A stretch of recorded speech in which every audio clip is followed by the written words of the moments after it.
Randolph Stevens' book, Deadly Intentions, court records, interviews, and investigative reports. Names and locales have been changed, and some composite characters have been included.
Somebody's been sleeping in my bed.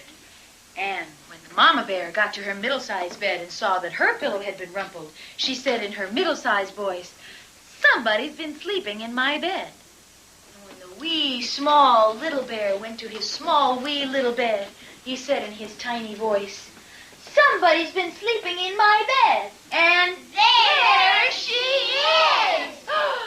And when she heard that shrill voice, it frightened her so much she tumbled out of bed, ran right out the window and off into the wood, and the three bears never saw her again. Now we're late for recess. Everybody go. Come on out. Get some roses in your cheeks. Okay, we can meet that later. Have fun.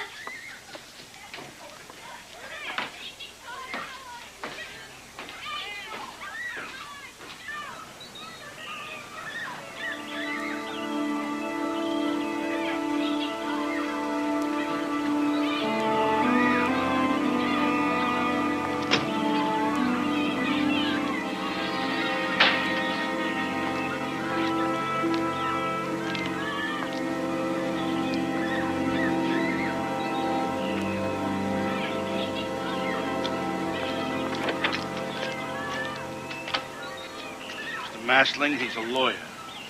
I've come to see dear little Charles. After 3 years, what's the sudden interest in your grandchild? I'm a sick woman. Time is catching up with me.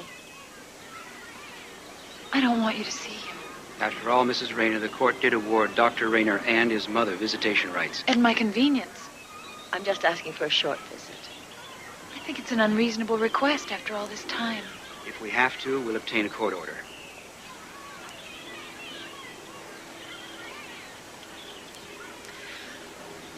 Well, as long as you remain on the premises, Fine. I won't object. You still taking in boarders? No. Looks like Catherine's making quite a success of the school. Oh, Charles used to tell me about this little mongrel. Hello, Charles. Look who's here. Which one's mine? He's over there in the blue jacket. We call him Alex now. But surely his name's always been Charles. His name is Charles Alexander Rayner. We call him Alex.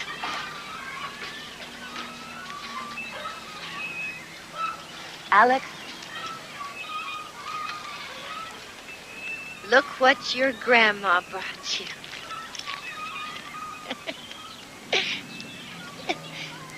Come give Grandma a kiss. Is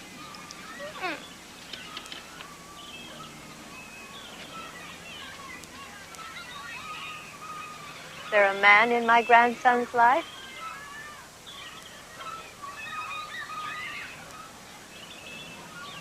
When you get to know me, you'll give me a big hug. Well, I feel much better.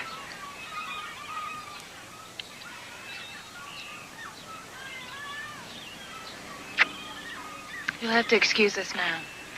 It's time for the children's rest.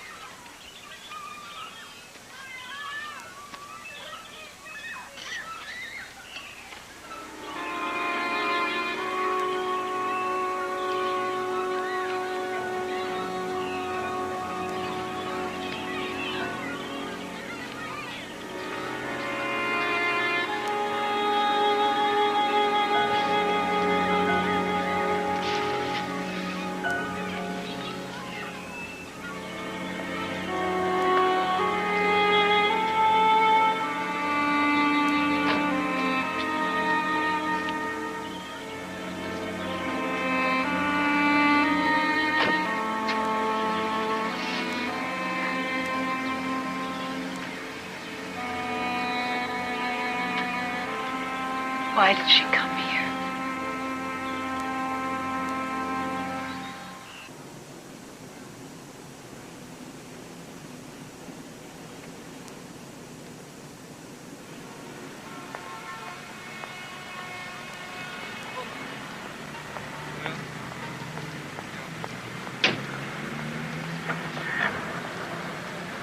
Give me a receipt for that, please.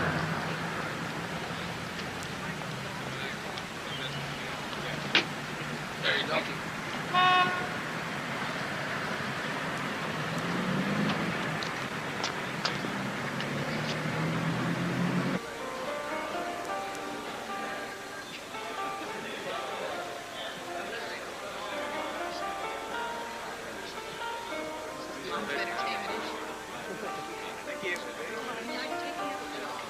Hi, I'm Dr. Charles Rayner.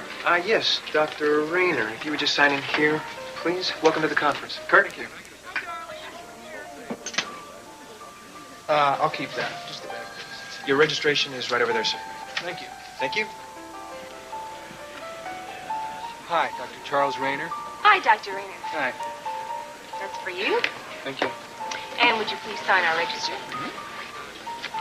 First session's tomorrow at 10, Dr. Rayner. I'll be there. Thank you.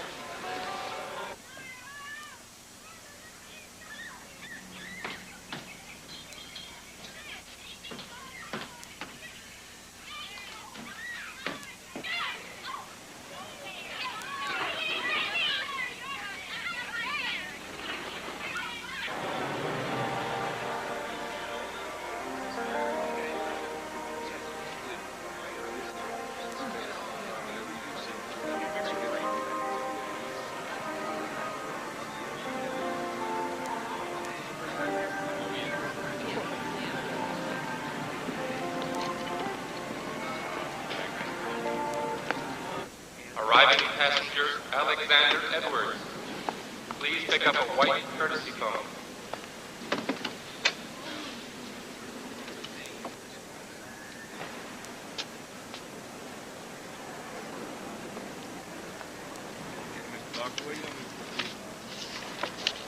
Your flight is now boarding at gate 18, Mr. Foley.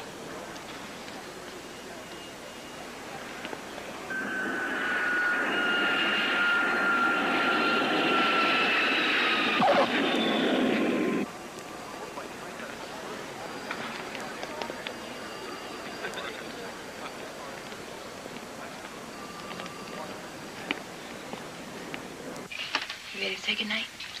Good night, sweetie.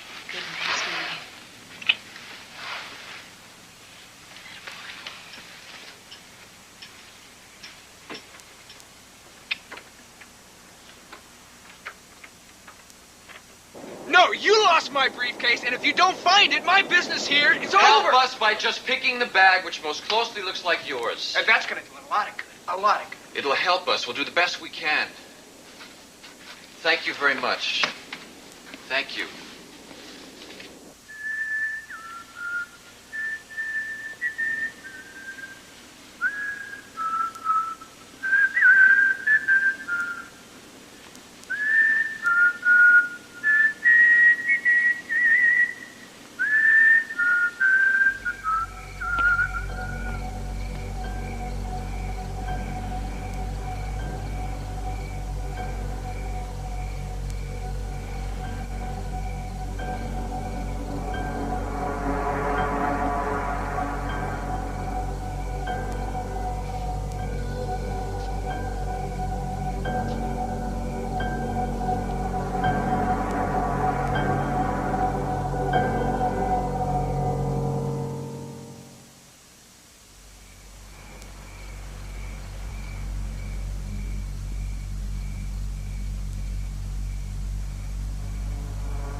Is it, Papa? I don't know.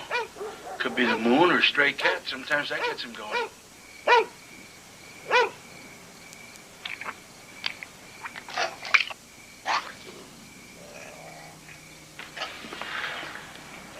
the matter, Zaco? Huh? Pretty good you getting me out of bed this late. He's just like me. He gets angry when he gets sick. Come on, Zaco. Come on. Come here. Come on.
Okay. Let's see if we can go back to sleep. Let's see if we can do that for Mommy, okay? Can you do that for Mommy? Can you? I think so. Okay. You go to sleep now. Mommy's not going anywhere. Good night.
He wanted to sleep with Papa. I was afraid, Mommy. Oh, it's all right. It's all right. Good night. I want to sleep in your bed, Mommy. I tell you what. Why don't you sleep in your bed and I'll stay with you? How about that? Oh, sweet boy, come on.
Hello?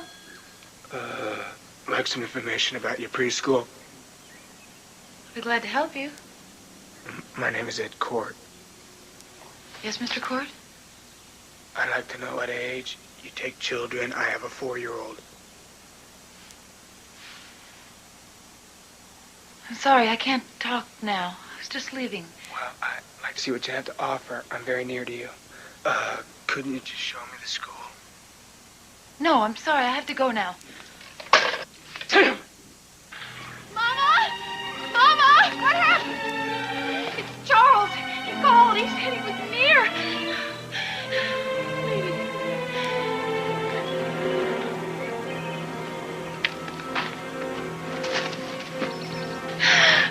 He called. He called.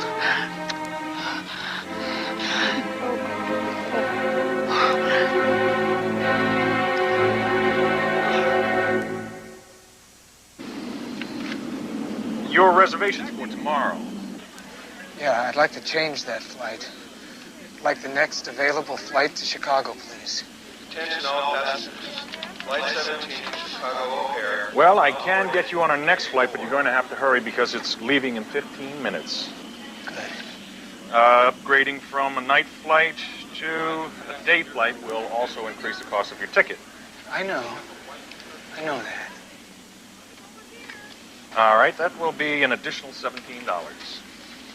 You're 17. Just your hand luggage, sir? I don't want to carry this on. I'd like to check it. Just a moment. I forgot something. I'll be right back.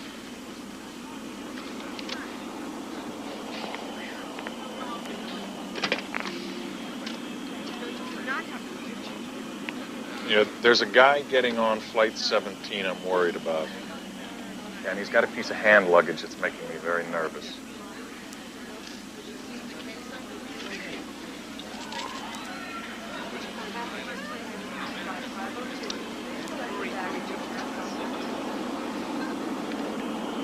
All right. Yeah, can do. Here he comes. Okay. I got what I needed. You can check it now. I'm sorry, sir. Luggage is closed. You'll have to take that on board yourself. I can't.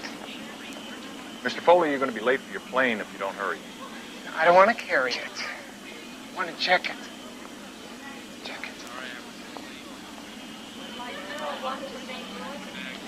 I'm sorry, sir, but you are going to have to carry it on. Flight 17 to Chicago is in its final boarding stages at Gate 4. All passengers should be aboard the aircraft.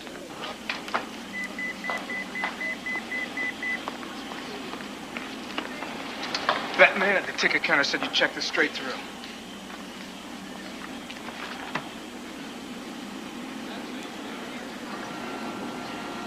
Carlos Rodriguez, please pick up the nearest white courtesy loan. I'm having trouble with this. What do you have in here? Just some tools, some money. I can't make it out, so you're going to have to open it up so I can see it. I can't do that. I don't have the key. Mr. Foley, I'm Mr. Groth's airport security. I'm afraid we cannot allow your case aboard the aircraft until you've shown us the contents.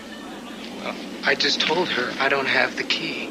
I think you can open it. Last call, Flight 17 to Chicago. You're making me miss my plane, and you've got no right to do that. I've got to be on that plane. Fine.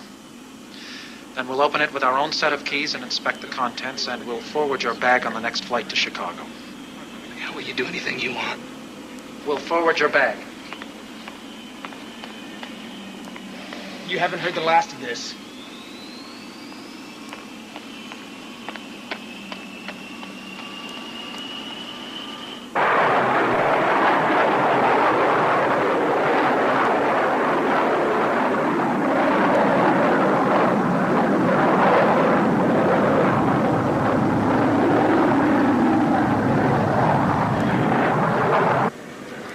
Grab bag. He could have been planning a hijacking. I better notify the FBI.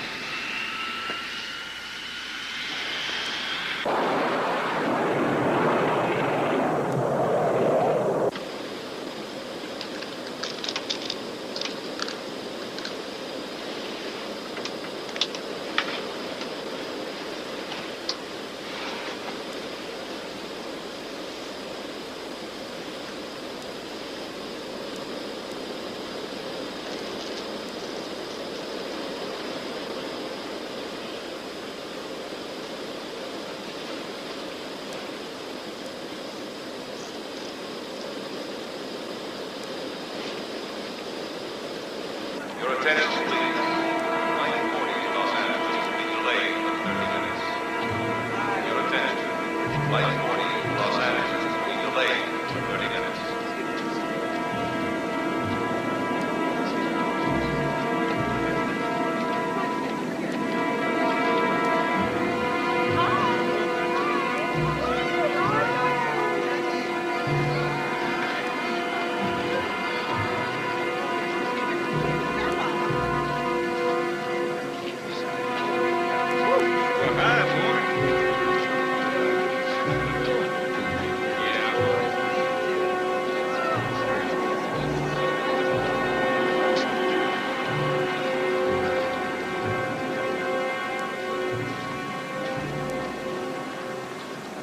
Excuse me, sir. My name is George Valenzuela, Special Agent, FBI. I'd like to talk to you. What is it? What's the matter? Could you tell me your name, sir? Richard Foley. What's this all about? I didn't do anything. Would you follow us, please? You've got two sets of identification. A doctor, Charles Rayner, and a driver's license with Richard Foley. Now, who are you, anyway? Dr. Charles Rayner.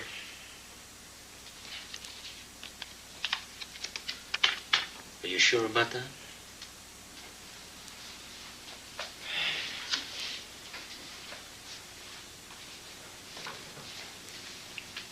What's the disguise for? I like traveling incognito. Is that so?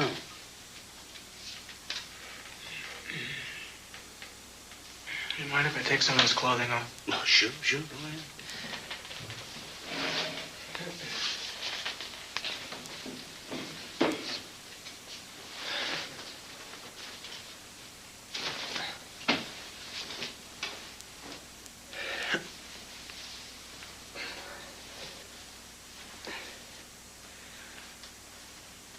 Probably think you got some big-time criminal here, huh?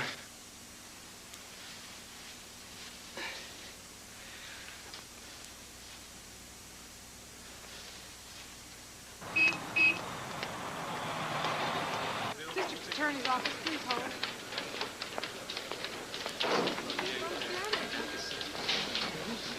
Oh, Bill, got a minute for me? I got a hearing at 2. I need your advice on this. Can we make it quick? Uh-huh. This is Sam Walton, alcohol, tobacco, and firearms. He's got something here I really think you should take a look at. Bill Garner, Chief Deputy Prosecutor. What's up? Some guy tried to get on a plane with a loaded weapon in his luggage without the carrier's permission. It could have been a hijack, but the FBI dropped the theory because the guy tried to check the bag to begin with. Where is he now? He's being held in Chicago. So? They'll just slap his wrists on the firearms violation and send him home. This guy had a lot of detailed surveillance notes on him, some of it in code. These digits are a local telephone number. We've got the address. My first thought was, the guy's some kind of a burglar. Yeah, so what's the big deal? Something bothers me about this. First of all, the guy's a medical doctor. Now look at this.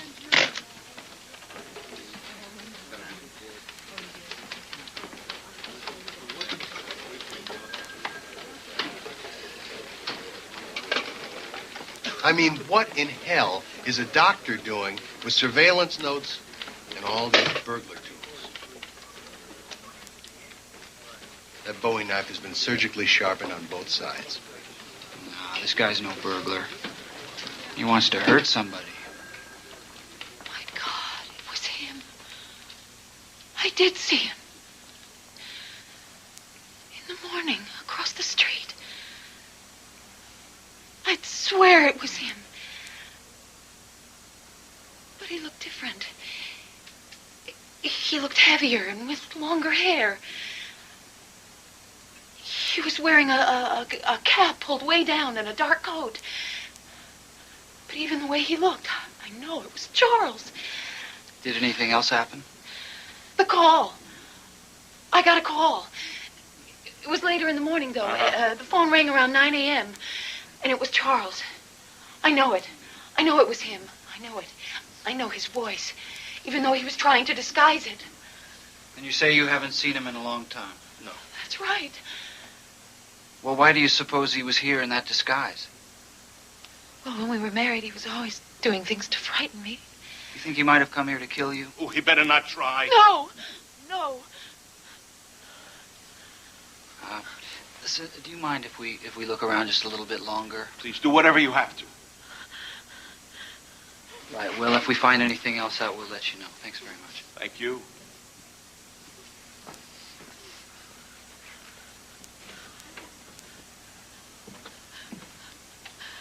What am I going to do? Let's get the lab boys out here and see what they can find. I've got this gut feeling that if we don't get something, she's going to get killed.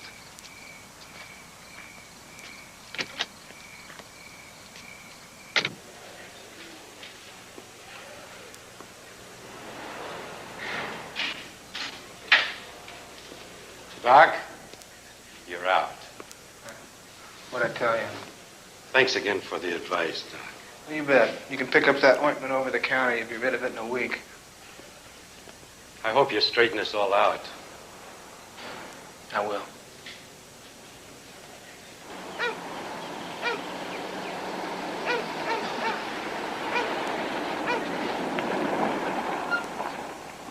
You go around the other side. Clean up this here front, right? Riley. Well? Nothing so far. Well, keep at it. Their priest showed up an hour ago. Went through the entire school. Actually sprinkled holy water all over the place. Maybe you'll have better luck than we have. Well, we need all the help we can get.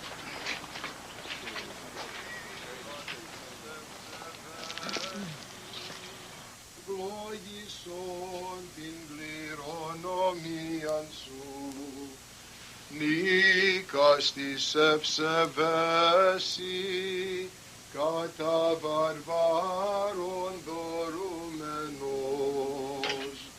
κατά βαρβάρων δωρούμενος.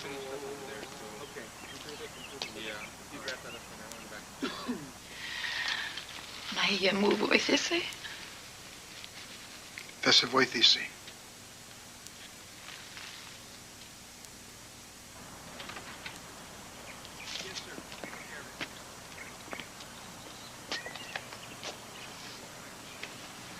Thank you once again, Father. Hello. Mrs. Rayner, I need to talk to you. Please come in, Mr. Gardner.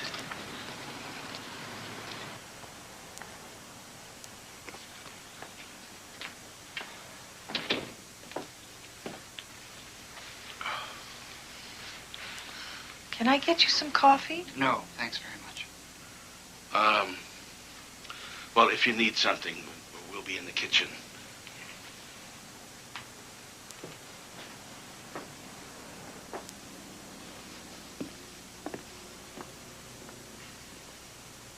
Did you find anything? No. I didn't think you would. If he just wanted to scare you, why do you suppose he ran away? That's the way he always played his games, to scare me. Mrs. Rayner, why aren't you telling me everything? We know he was here. And we know it was no game. Do you think this is going to be the end of it? I was hoping. Mrs. Rayner, he's been released from jail. And I'm going to put police surveillance around you here. It's my duty to protect you. I don't think there's anything you can do. He's too smart. You see, this is what I don't understand. Don't you want to stop him? I don't want to provoke him. When he gets angry, he can do terrible things. Like what kind of things? Things about a knife. And how to cut people. It's sickening. I need to know, Mrs. Rayner.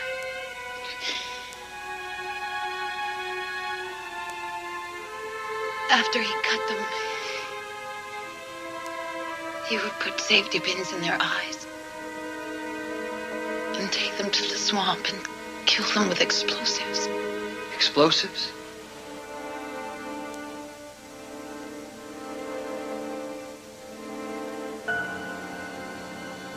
Did he ever mention to you what kind of explosives?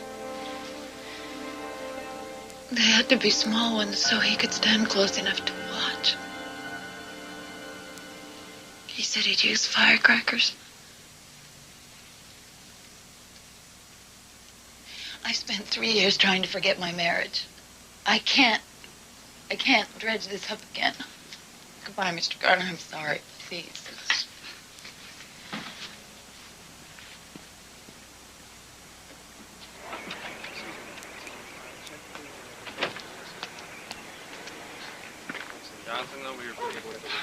We've been over every inch of the place. There's no sign of anything. Well, go over it again, Riley. Did you check the moldings? Yeah. Did you sweep the floor? Yeah. Good. Check under the toilet seat. For what? Fingerprints. Nobody ever thinks of looking there. Excuse me. Johnson, you go back to the car. Okay, I got it. I can't believe she knew everything that was in that briefcase without ever seeing it. My instincts were right about this thing. We can't let this guy run around loose.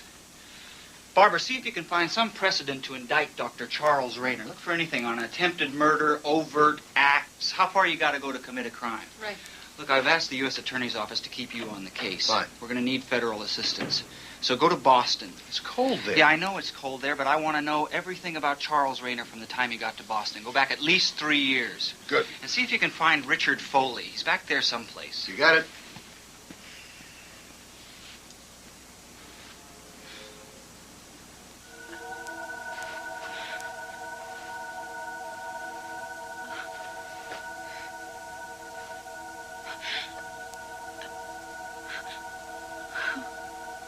Don't you ever run from me, Catherine. I'd see you dead first.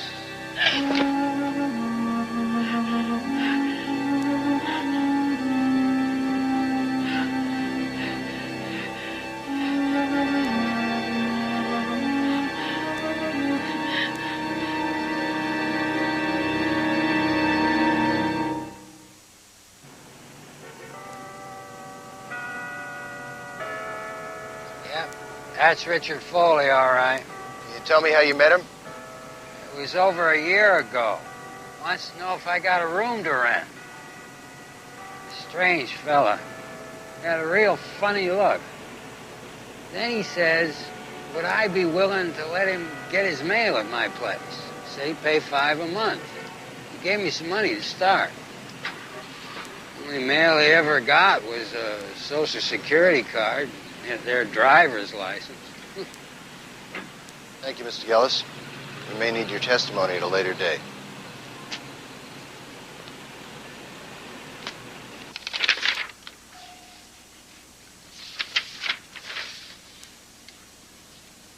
You forgot something. What? The dog vomit. You've got to be kidding. Did you get it? No.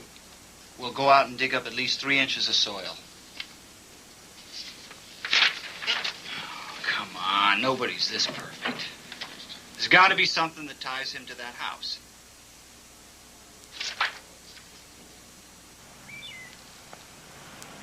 Has he been here long?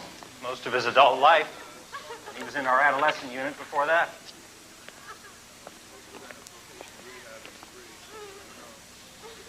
This is Richard Foley.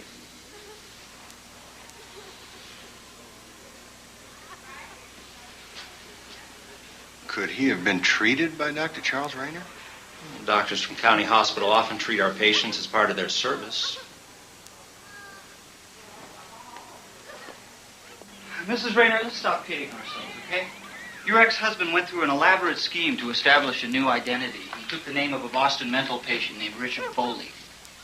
He attended a medical convention in Chicago just before he came here. He established a perfect alibi. Now, he wouldn't have gone through all that trouble just to frighten you. He came here to kill you.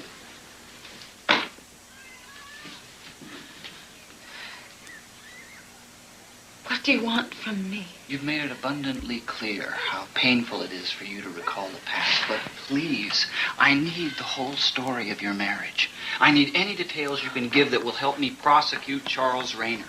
Oh, I don't... Mommy? Yes, honey? Mommy, can I go off to Jimmy's to play?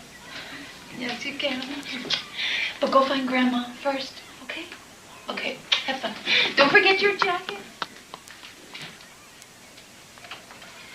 It's a nice boy you got there. Thank you. Have you ever considered what would become of him if anything happened to you?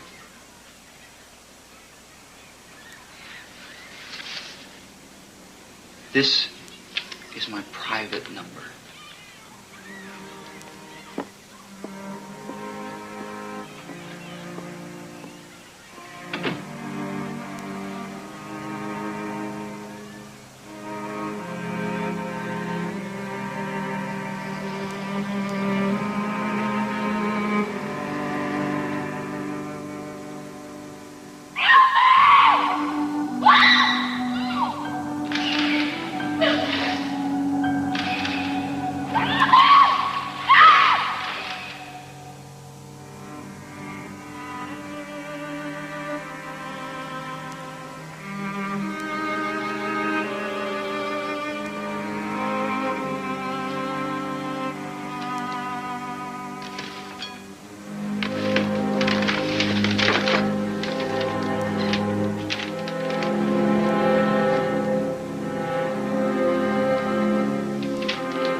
Mr. Garner?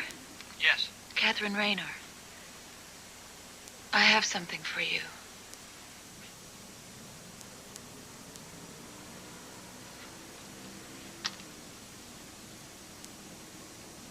This guy is a monster. Well, maybe this will nail him. I found an old California case, 1948. A man told someone he was going to kill his wife. He went to her house with a loaded gun. The police were waiting when he got there. Now, the court ruled that once the intent to commit a murder is clearly shown, then the taking of a loaded gun to the place where the crime is to be committed may be sufficient for the jury to find the defendant guilty of attempted murder. And he had a gun in his briefcase. All right, okay. Okay, now, with this and with what we have in Boston, we have enough to push the feds to bring him back to Albuquerque on the gun charge, and then it's our turn. And we arrest him on a state charge of attempted murder.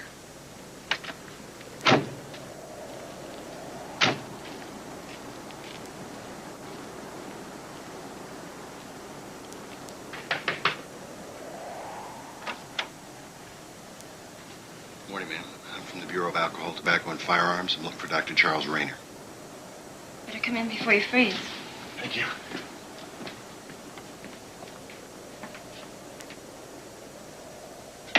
He's kind of busy right now. Is there something I can help you with? I'm his wife. I have a warrant for his arrest. Just 1 minute, please.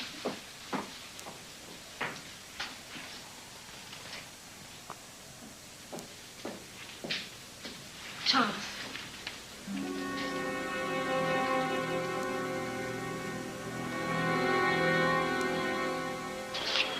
You Dr. Charles Rayner?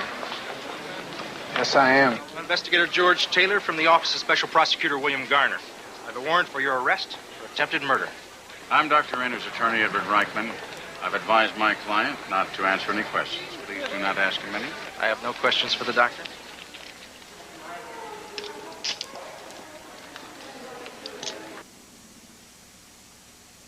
They got him behind bars. Not for long. He'll get out. Hello, Mother. You're too thin.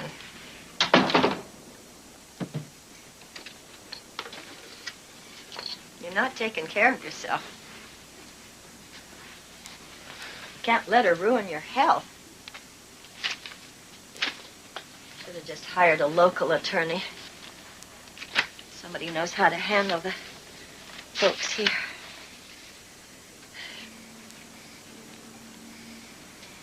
I warned you. I told you not to marry her. You weren't ready for marriage. Now you've got a new wife. And you're not prepared for her either. Mother,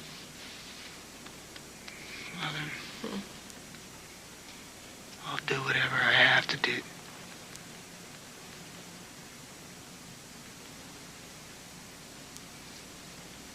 I've always planned to win.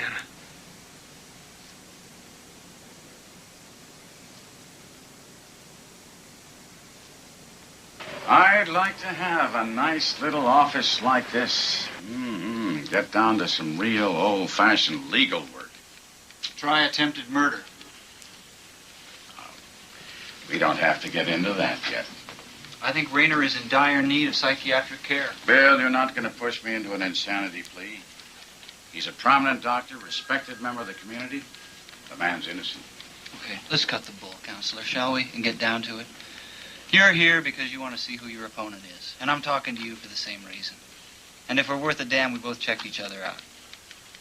Well, I've made a few inquiries, if you want to call that checking.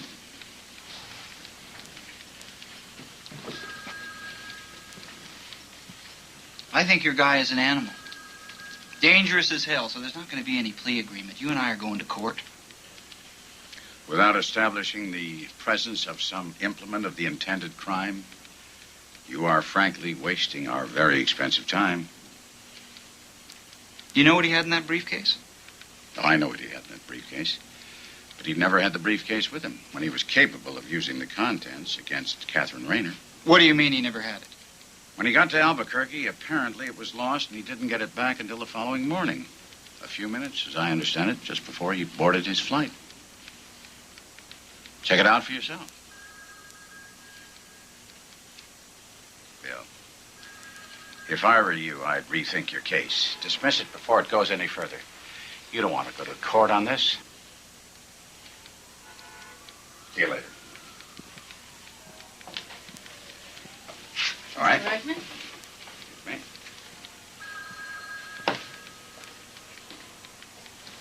What is it?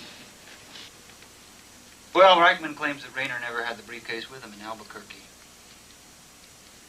It was lost.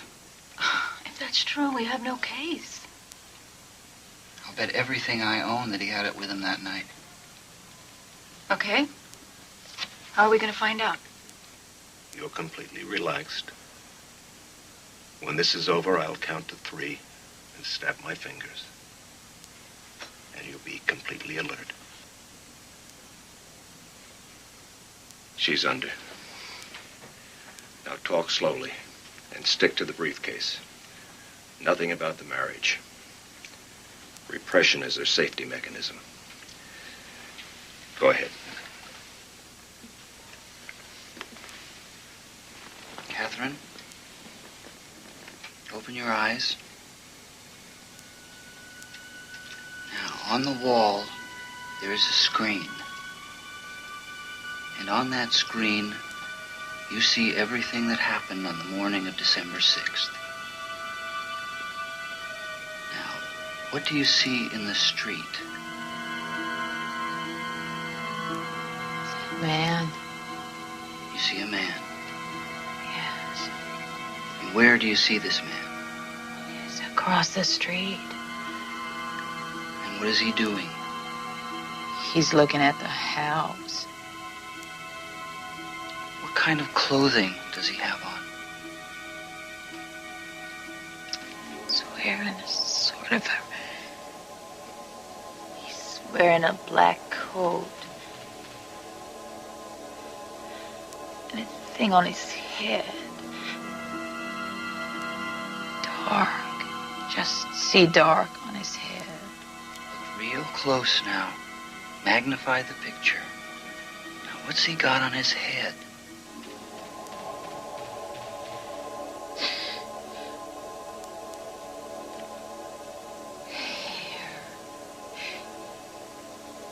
Dark brown hair.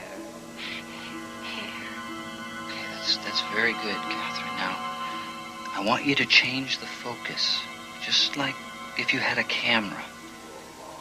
I want you to go down to the man's hand and make everything clear, very clear. What do you see?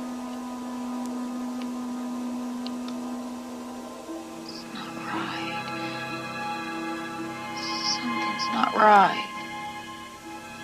It's broken. What's broken?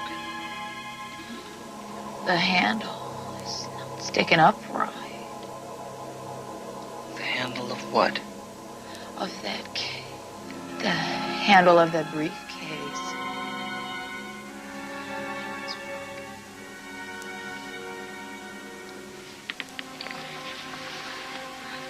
He did have it with him. Now all I have to do is prove it. I mean, there's just no way that she could have described that broken handle unless she actually saw that briefcase. Sure, I remember. Caused a hell of a scene. He was angry as hell.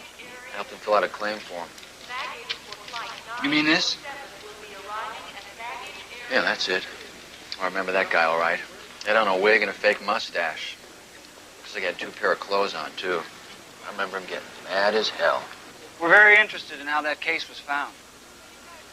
Checked on that. Chicago showed a nod ad on the teletype. But Clerk Greer, who signed this lost claim form in the morning, marked it found Albuquerque. Now, how does a case get checked through Chicago, arrive in Albuquerque, and be lost till the next morning? Happens all the time. You mean there's no way to check on how a bag is found? Nope. Detailed records usually aren't kept when a piece of luggage shows up after it's been lost. Thanks. Everything we've got keeps proving your ex-husband's innocence. None of the hair or fibers we found in the school match Charles' wig or clothing. We still haven't gotten confirmation from the lab that he poisoned the dog. And we can't prove that he had the briefcase with him. I mean, they might feel sorry for him and give me a judicial reprimand. What are you trying to tell me? You're our only solid witness. I'm counting on your testimony. You mean on a witness stand? It's now or never, if you want to put him away. I can't be in the same room with him. Just tell the truth. What if they don't believe me? I won't be able to speak. Catherine, I'll make sure you can. I brought you here so you know what to expect.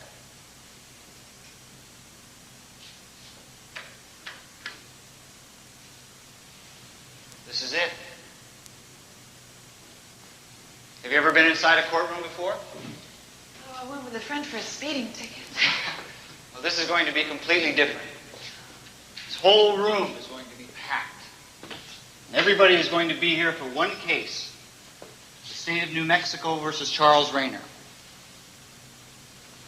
Charles is going to be sitting right there. And you're going to be sitting over there, right behind me.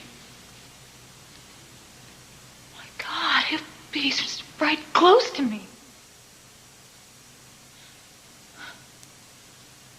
Staring at me. Come on, Catherine. This is the witness stand, Catherine.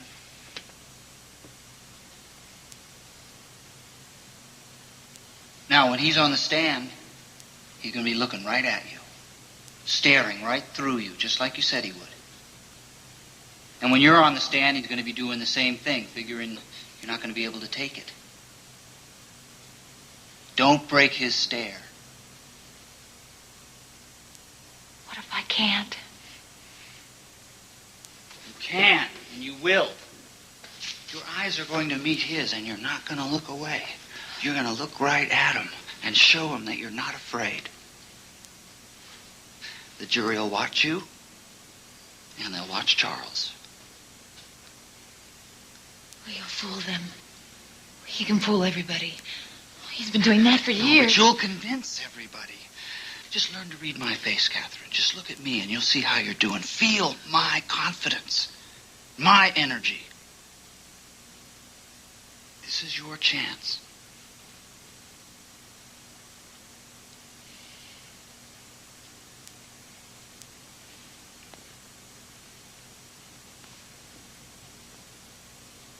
Is there anything else in this case but me?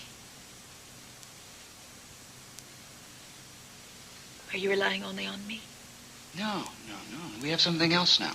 We have a match on both the drugs. The capsule that was found at the school and where the dog got sick. It's something. But you're still our case. Charles will be sitting right there.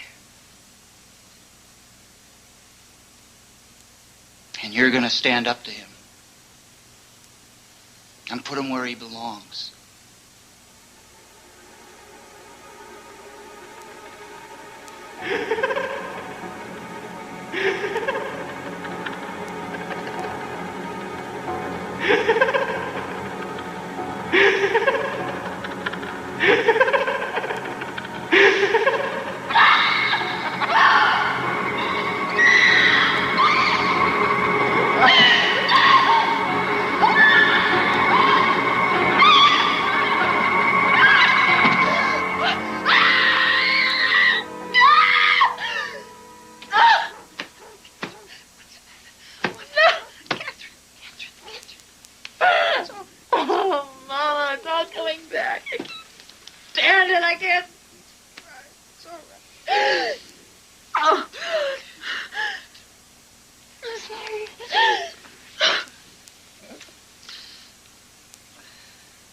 This is going to be one of the most fascinating cases to be tried at the Bernalillo County Courthouse in some time.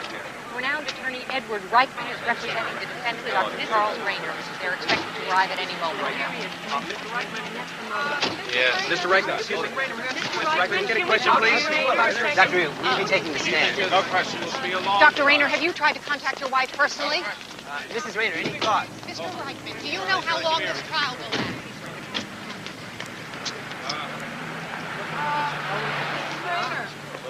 Right now we have Mrs. Rayner is coming. Can we get a picture of you, please? Mr. Garner, the indictment on the intent to kill suggests a real uphill battle. Can you comment? You know I can't comment on any of that stuff before the trial is over, or at least in progress. Mrs. Rayner, has your... Right. I feel great about it. I look forward to it. Do you have any idea how long this trial will take? What about your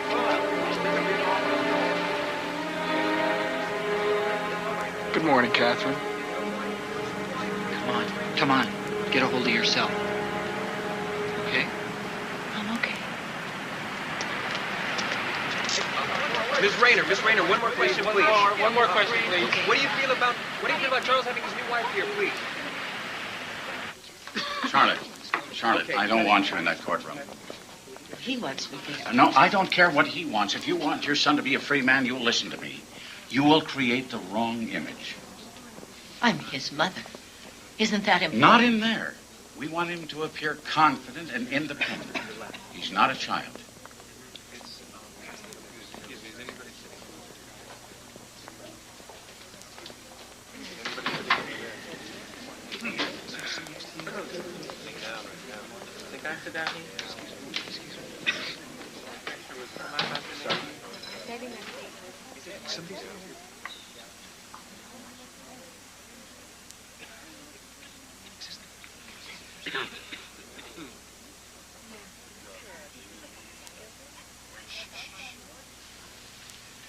Now, in a case like this, because the victim was not assaulted or stabbed or anything else, I must prove to you what the defendant intended. You decide who recalls, who remembers, who is accurate in their testimony, who is mistaken, and if it applies, who is not telling you the truth. But the facts are yours, and no one else's. Charles Rayner reached a point in his own thinking that no matter where he turned, he felt he was wrong. He wanted to stay married. He loses that. He wanted a child. He loses that. He wanted to see his child. He loses that. We're admitting the suit with the padding and the mustache and the wig in the name of Foley, and that he took a plane from Chicago, Illinois to Albuquerque, New Mexico. Primarily, you could say, to murder his ex-wife. Yes, he went further. But he changed his mind, and he abandoned the attempt. This indictment is nothing more than a little piece of paper. It means nothing. Ladies and gentlemen, the truth in this case is that Charles Rayner is not guilty.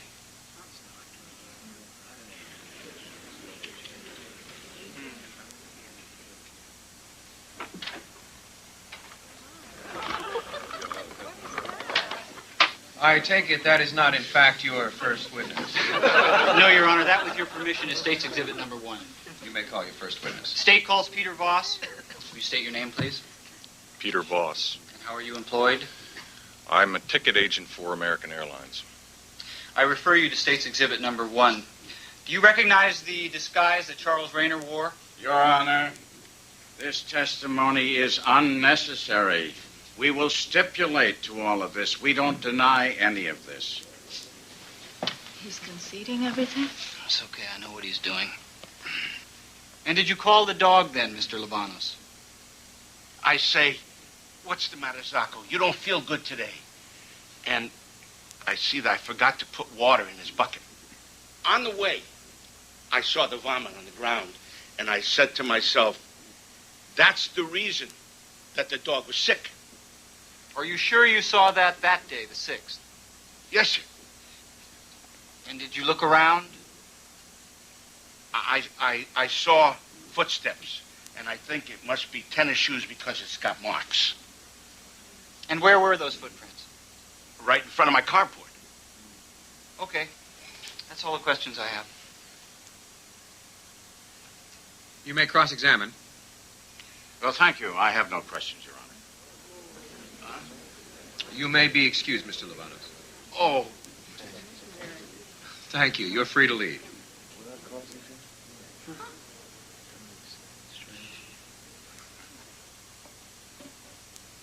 Did you ever examine any trash sweepings? Yes, I did. And did you find any capsules in the sweepings? Yes, sir. I located a capsule. And what did you do with the capsule? I retained it until I turned the vomitus over to the laboratory doctor, and when I turned the vomitus over to him, I also gave him the capsule. Ladies and gentlemen, considering the late hour, we'll stand in recess at this time. We'll start tomorrow at 10:30. Mr. Garner, who will your witness be at this time? I'll call Catherine Rayner, Your Honor.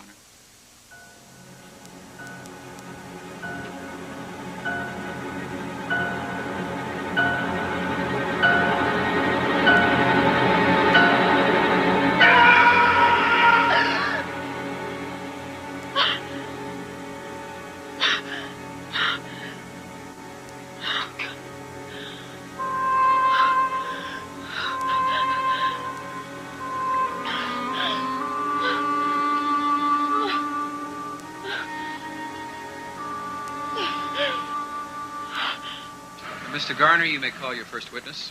That'll be Catherine Rayner, Your Honor.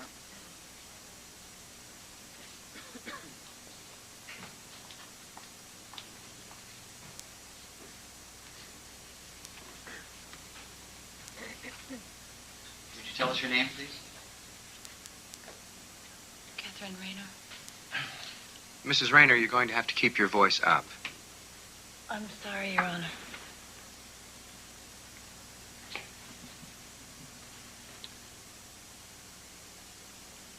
Is Charles Rayner seated in the court today?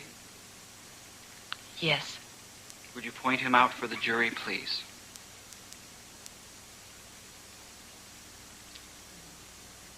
Let the record show that she is pointing to Dr. Charles Rayner, the defendant. The record may so reflect. During the course of your marriage, did you become pregnant and have a child? Yes. Would you tell us, if you could, when the difficulties began in relation to your becoming pregnant and having the child? The difficulties began before I was pregnant. But they accelerated during the course of the marriage. Which, of course, includes the pregnancy and having my son. He became more distant and began treating me more like an object than a wife. More like a photographic object. And was there anything unusual about Charles' photography? It became more than a hobby. I don't think it would be wrong to say that it was an obsession. Objection.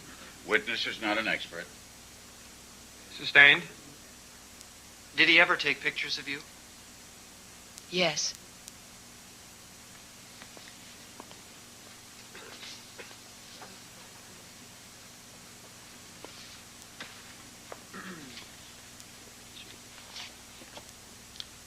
Could you describe for us the unusual circumstances when this picture was taken? He put a paperweight over the lens. It makes the picture distorted.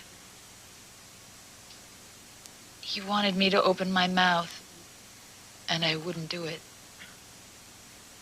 As I remember it, he kicked me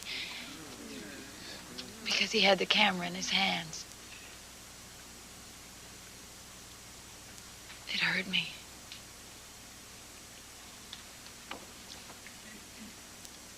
And after the incident, what was Charles' reaction? He laughed.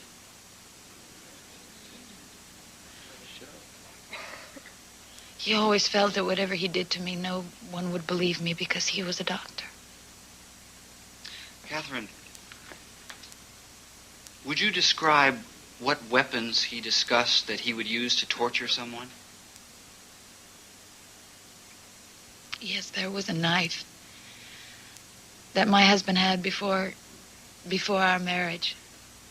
It was about this big. Sometimes he would say that he could de-gut a person, is the word he used, by pushing in like that and going up in one move.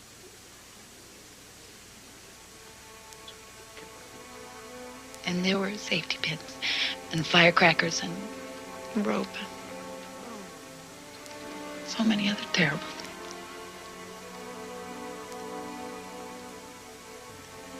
Would you please relate the cat incident to us, please?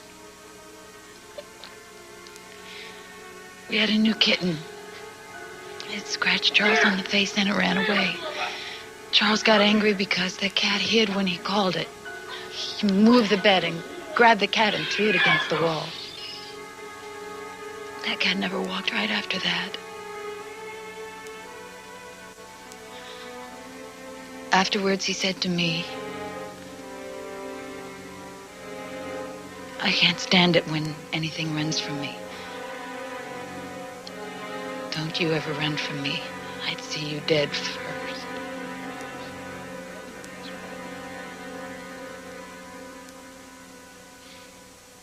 I have no further questions, Your Honor. We'll take a 15-minute recess. Mr. Reichman, will you be prepared to cross-examine the witness? Yes, Your Honor. You can just feel his hatred. He's gonna get me for what I'm doing. You'll never forget this. Every glance of his wishes you were dead. And that's why you're fighting, remember? And Reichman knows his best chance of winning is to make you look bad, so he's not going to pull any punches. So don't let him get to you. Come Come on, you're doing great. You're straightforward, you're convincing, and you look good. Now, it all depends on how you stand up to him. Okay? Okay?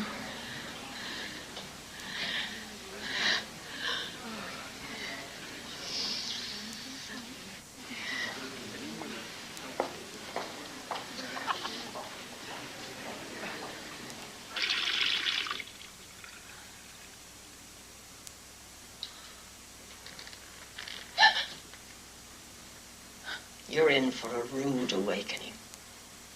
You're going to lose.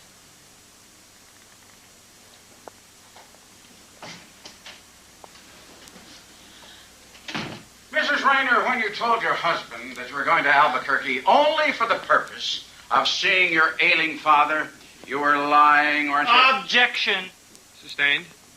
Let me say that you intended to fool him so that you could run away with your child. Is that correct? Yes. You have stated that you hosted a local children's TV show? Yes, for almost 2 years. You learned to act pretty good. I taught. I noticed in your testimony today that whenever you were asked a question about your little boy, you always referred to the child as your son. I sometimes refer to him that way. Isn't it true, Mrs. Rayner, that you don't want your son to have anything to do with his father, your ex-husband? No, I don't think that's a true statement. Did you ever go or say, let's see a doctor? There's got to be something wrong with you. You've got to be out of your mind to be talking like this. I did discuss the possibility. Discuss the possibility.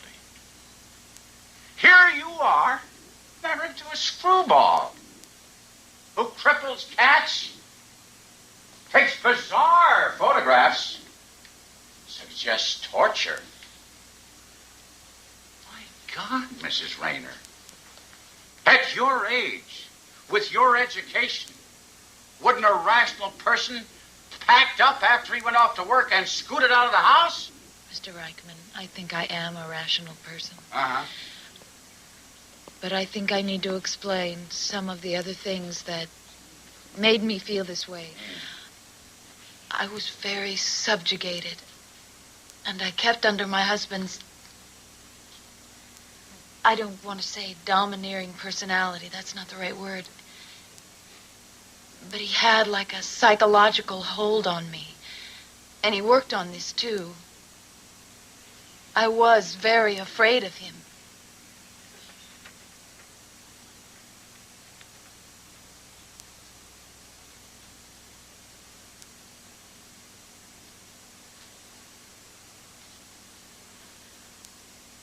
But he did this gradually so that I felt that if I had said that to somebody, they might think that I was making it up or that something was wrong with me.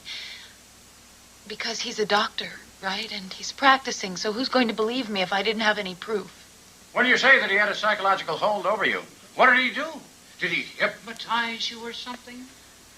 No, I don't mean that. I mean that that is one facet of his personality. He's very good at finding out what makes people tick and how to have a psychological hold on you.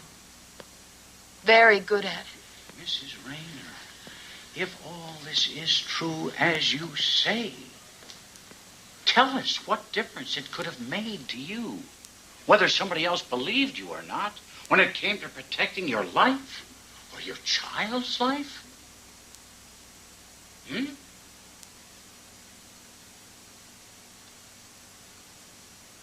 Your Honor, I have no further questions. Anything additional? No, I have nothing further, Your Dr. Rayner is dedicated to his profession. He was always ready to volunteer his services, day or night. He was a caring and sensitive physician. Would you tell the court and jury your name, please? Sally Rayner. And what is your relationship to Dr. Rayner? He's my husband. Do you have children by your first husband, Sally? Yes, I do. Would you tell the jury their names and ages, please? Mary Ann is 7, and Patricia's 5. Following your marriage, did Dr. Rayner adopt your daughters? Yes, he did. Whose idea was that? That was Charles' idea. Now, would you tell the jury what kind of father Charles has been to your daughters? Charles is a marvelous father. Miss Bailiff, would you get the witness a glass of water, please? Charles is great with kids. You just take your time answering the questions, and if you get to the point where you want to recess, you just tell me, and I'll see that you get a rest. They literally worship the ground the man walks on. He does everything he can in his spare time to be with them and do things with all of us. After your marriage, did you notice any change in Charles' personality? He courted you, but how has he behaved towards you since that time? To be honest with you, I went through a very difficult divorce before. And Charles had been my Rock of Gibraltar. He's my entire life. Have you ever observed Charles fly into a rage? Never.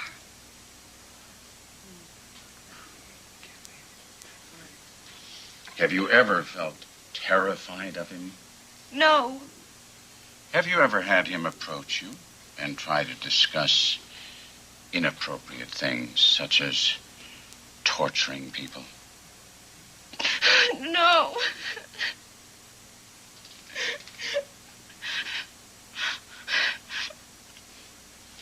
God, is she hurting us?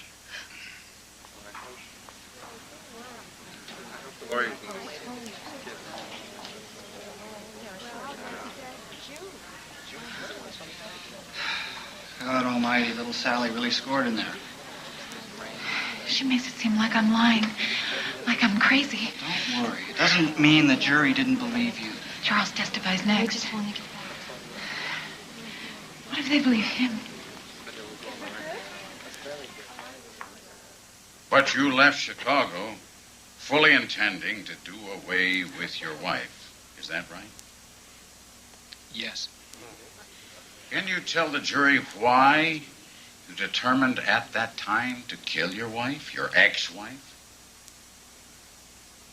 I think I was on the verge of a nervous breakdown. About what? About my son. About how to handle the situation. Catherine was inflexible. She was determined that I wasn't ever going to bring my son into contact with my family, my new family. I refer to State's Exhibit 28.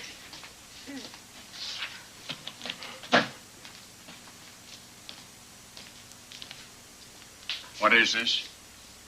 My briefcase with all the stuff in it. Stuff being the knife, gun, firecrackers, etc. Is that correct? Yes. And after you found yourself without it, what did you do? I filled out a search form at the lost baggage counter. I'm going to show you what has been entered as Defense Exhibit B. What is this? It's the form I filled out. Did you subsequently get your briefcase back? Later. So it seems, yes. When exactly did you change your mind about murdering your wife? When I arrived in Albuquerque, I realized it was... just couldn't do it. 4 years, and you come back. Were you still that mad? I wasn't mad. I was disturbed. Very much so. This is not a vengeance. This is not a vendetta sort of thing at all. Just an elimination? Yeah, that's precisely what it was.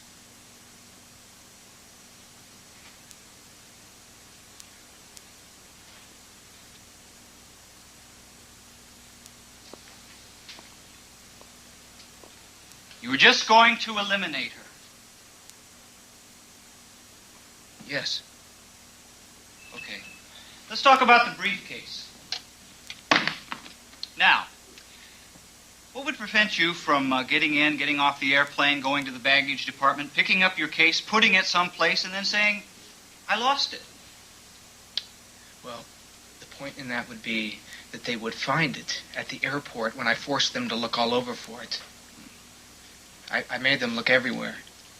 I even made them look outside where they bring the bags in. Yeah, but if you didn't describe your briefcase accurately, how are they going to find it? Objection. Sustained. Did you describe that briefcase by telling them to look for type 43? Yes, I told the agent that. Yes. Is it your testimony that type 43 is the description of what that briefcase, States 28, looks like? That is my interpretation.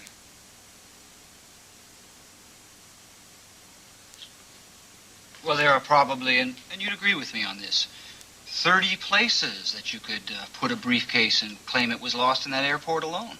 No, I would not agree to that. Well, there's a lot of counters closed up there at that time of night. Isn't it a fact that you never lost that briefcase at all? No, that is not a fact.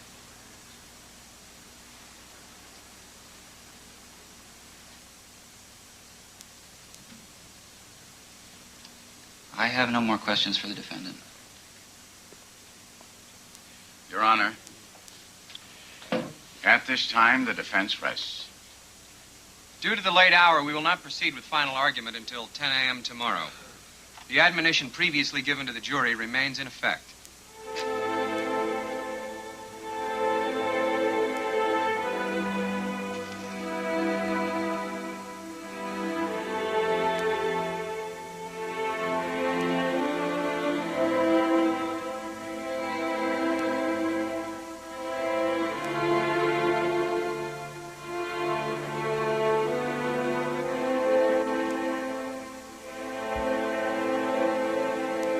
If a person thinks, I'm going to kill him, and then they do the acts of preparation, they gather up the tools, they buy the gun, they make plans, they make reservations, that's preparation.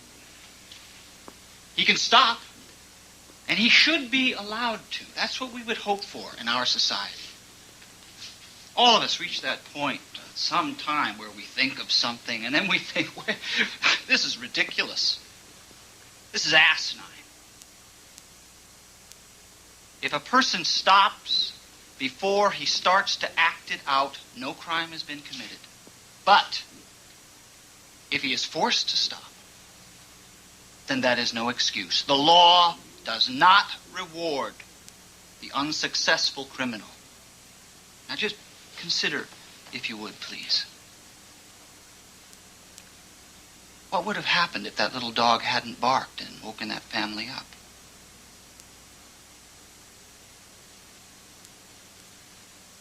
Each and every one of us, somewhere along the line, reaches a point of such utter helplessness and frustration that we are ready to tear our hair out and think of drastic steps. But what should the verdict be? Are there reasonable doubts? Is the lost baggage a reasonable doubt? Is Catherine's testimony a reasonable doubt? And is the fact that he never made any overt acts towards her a reasonable doubt? And what of Sally Rayner's testimony of her life with him? Is that a murderous life? Is that a life consistent to what was testified to by Catherine Rayner? Ladies and gentlemen of the jury, the decision is yours. In the crime of attempted murder, a necessary fact to be proved is the existence in the mind of the defendant of the specific intent to kill. And unless such intent to kill so exists, that crime has not been committed. The defendant is not on trial for any act or conduct not alleged in the indictment.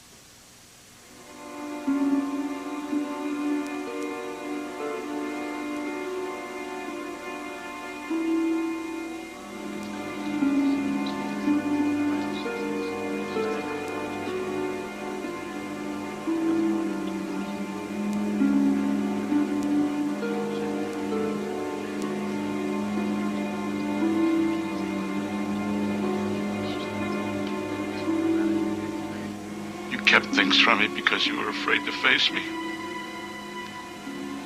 I wanted to protect you from bad things. I only made you afraid to protect yourself. For this, I ask you to forgive me. You want me to forgive you for being a good man? I love you, Mama.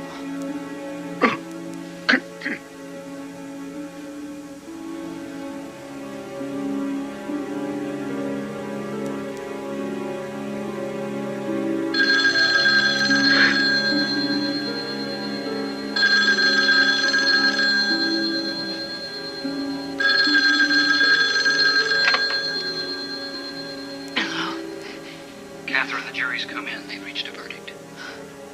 You should be here. I'll be right down.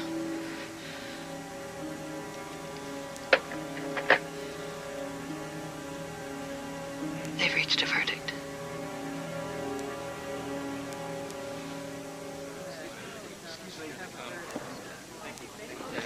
Excuse me, would you?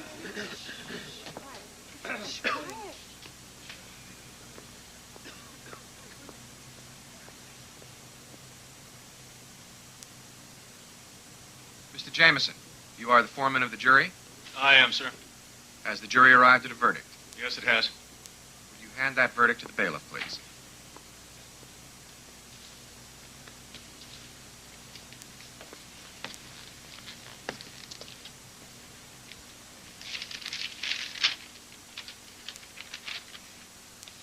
We, the jury, duly impaneled and sworn in the above entitled action, upon our oaths do find the defendant, Charles Rayner, guilty of the crime of attempted murder, second degree, as charged in the indictment. Your Honor, in light of the conviction and due to the seriousness of the offense, I request that the defendant be taken into custody. So ordered.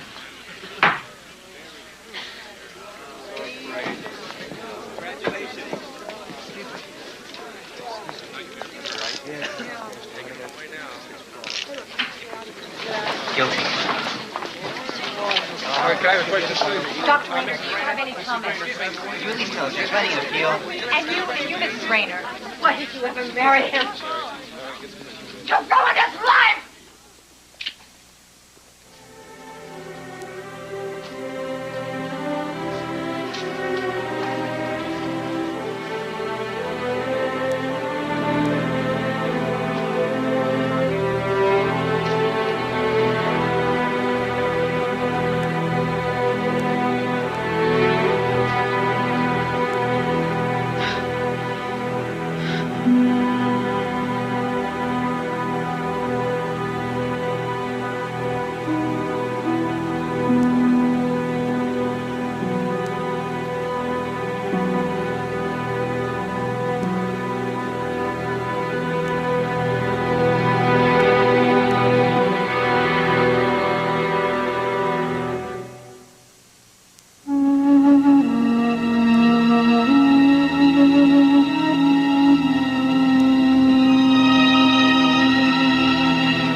celebrated performances from the biggest stars. Powerful stories based on the drama of real life. Next on Encore's True Stories channel.